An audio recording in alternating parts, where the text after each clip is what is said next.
Alright, we got our head here, and we've used our 4-inch belt sander to sand this all down in here. So now we're going to use our shaping tool with our Dremel and our sanding disc here, and we're going to further take this down.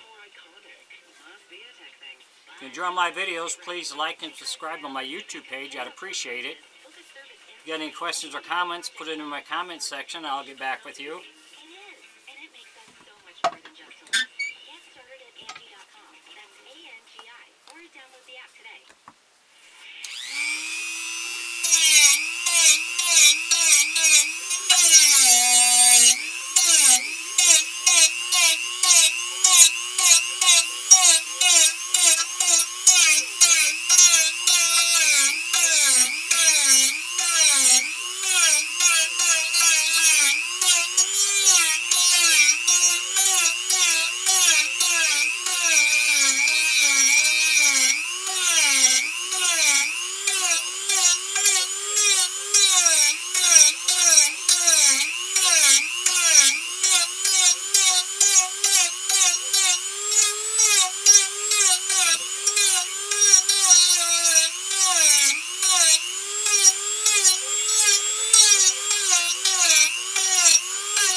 So you can see how that shapes it down more, because we want to get it to fit inside our body good. You want this to be pretty flush with this, maybe even a little lower is fine.